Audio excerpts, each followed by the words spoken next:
Treba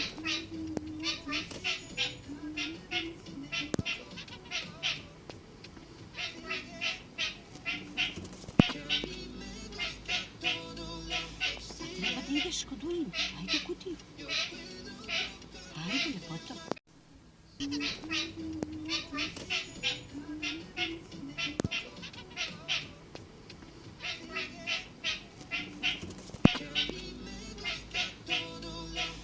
Treba da ideš kod Ulju. Ajde kutiju. Ajde, ljepoto.